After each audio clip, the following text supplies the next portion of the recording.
1956 میں پیش کی جانے والی ٹیکسونومی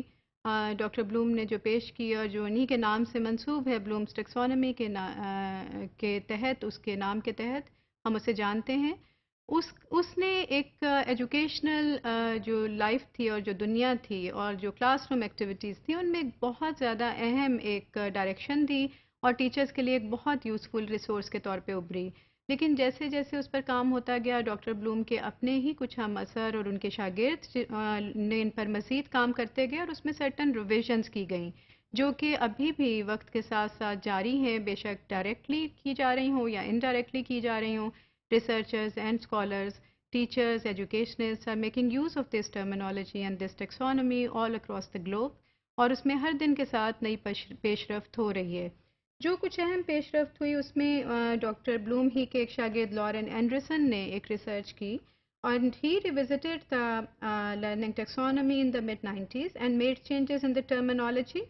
structure and emphasis. انہوں نے بلوم ٹیکسونومی میں جو ٹرمینالوجی یوز ہوئی تھی، جو اس میں اصلاحات کا استعمال ہوا تھا، جو نام استعمال ہوئے تھے، اس میں بھی تبدیلی کی. انہوں نے اس کے اسٹرکچر میں، یعنی اس کے آرڈر میں، اس کے پیرائے میں بھی تبدیلی کی کہ کس طرح سے ہم نے اس کو یوز کرنا ہے. اس کے سیکوینس میں تھوڑی سی مائنر چینجز ہوئیں اسٹرکچر میں، اور پھر اس کی ایمفسس میں کہ اس کا استعمال کہاں پہ کس طرح سے کرنا چاہیے. اس کے ایمفسس کو انہوں نے ریوزٹ کیا، سرٹن چیزوں کو بہت زیادہ مزید ہائی لائٹ کیا، کچھ چیزوں کی انہوں نے آرڈر میں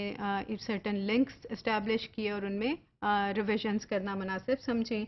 This new taxonomy reflects a more active form of thinking and is considered more accurate in today's world. جو یہ ٹیکسونومی جو ریوائز کی گئی اور جس کو ریوزٹ کیا گیا، اس کو ہم تھنکنگ کے ساتھ زیادہ بہتر طور پہ ہم نے لنک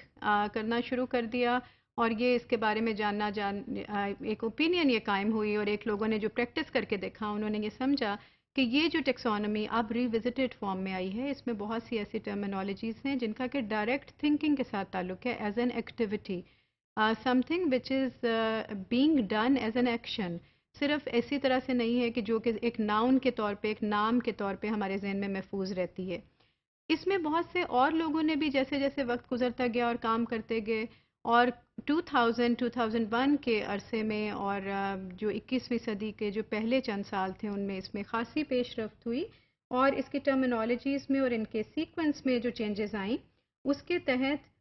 جو پال نے 2000 میں جو ریسرچ کی اور انہوں نے اپنی ریسرچ پیش کی learning to think, thinking to learn کے نام سے،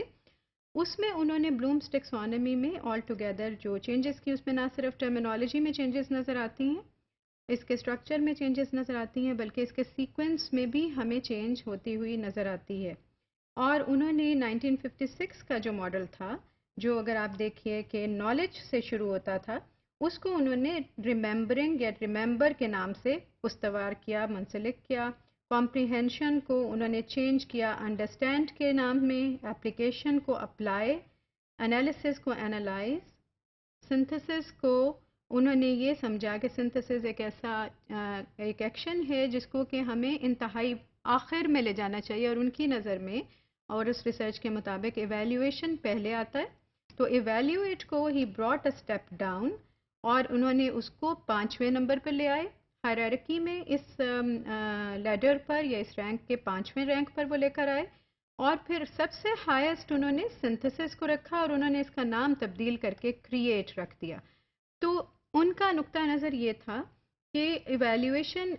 آپ کسی بھی چیز کو سنتھسس میں ہمارا جو مقصد ہوتا ہے کہ ہم تمام تر انفارمیشن کو اکٹھا کر کے رکھتے ہیں اور ایک نئی چیز تخلیق کرتے ہیں ایز اے ہول. تو ان کا مطمع نظر یہ تھا کہ اس طرح کی تخلیق سے پہلے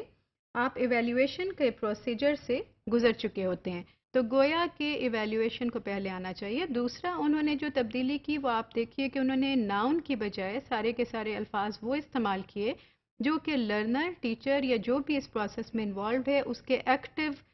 ایکشن کو اس کے انڈیکیٹ کرتے ہیں ایز اے ورب، کہ وہ اس وقت ریممبر کر رہا ہے یا کر رہی ہیں، یا پھر جو بھی ان کا پروسیجر ہے وہ اس وقت اس کو ایک پیسو ہونے کی حیثیت سے ایک ناؤن کی بجائے انہوں نے ایکٹیو ورب میں چینج کیا، جو کہ اس میں ایکشن کے ایمفسس کو بھی نمایاں کرتا ہے.